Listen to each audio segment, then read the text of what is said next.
When Robert Mugabe became the first prime minister of a free, independent and democratic Zimbabwe in 1980, his old friend and mentor, President Julius Nyerere of Tanzania, told him, "You have inherited a jewel." As power formally passes to Mugabe's successor, the jewel that was Zimbabwe is no longer shining so brightly.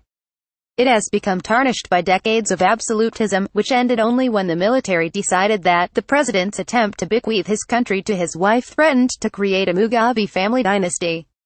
For the socialist comrade President Robert Gabriel Mugabe, who fought so long for his country's freedom, a political career had turned circle. The man who has supplanted Mugabe takes office just days after Mugabe tried to dismiss him from the vice-presidency. Indeed, it was that act by the former president which triggered the military's intervention. As he took the oath of office, Emmerson Mnangagwa promised a bright future, telling the many thousands gathered for his inauguration that he would serve all citizens, adding, significantly, that he was not oblivious to the many Zimbabweans from across the political and racial divide who have helped make this day. Whereas in the not-so-distant past a despot such as Mugabe would not have escaped with his life from a military coup, this transition has been bloodless. President Mnangagwa even did Mugabe the courtesy of acknowledging their shared past in the liberation struggle and Mugabe's position as a father, mentor, comrade in arms and my leader. The Mugabes look set to live out their days immune from prosecution in some obscurity if they are wise. Unlike so many others, Robert Mugabe will most likely die peacefully in his sleep in his own bed, the final ambition of any dictator. Emmerson Mnangagwa has inherited a country that has the potential to become a jewel once again. Zimbabwe has many historic strengths, eroded during the Mugabe years but not destroyed entirely. Traditionally the country has enjoyed a comparatively high literacy rate, for example, and in the early years of independence there was racial tolerance and a functioning free press and democracy, and an independent judiciary. There is no reason why those things cannot return. There is potential too in agriculture and manufacturing. Cereals and cash crops such as tobacco may be exported again. The currency, having been debased beyond measure during the years of hyperinflation, can be rebased and re-established.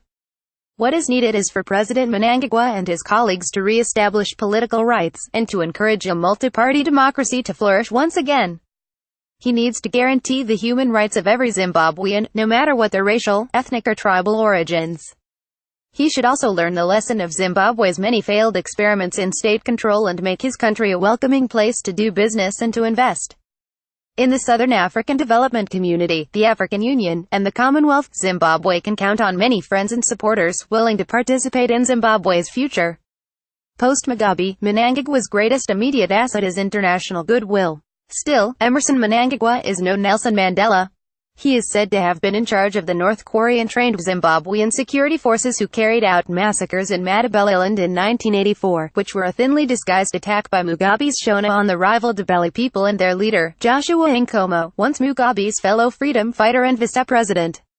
Mnangagwa is just as much a part of the fabric of ZANU as his predecessor, and the movement hasn't changed its ideology. He was also notably hard-lined in the aftermath of the disputed 2008 presidential election. The crocodile is not a nice man. With the power now at his disposal, Zimbabwe's new leader can, as he promises, begin to rebuild the nation. Sadly for Zimbabweans, however, there are no guarantees that he will do so. More about Robert Mugabe. Emmerson Mnangagwa. Zimbabwe reuse content.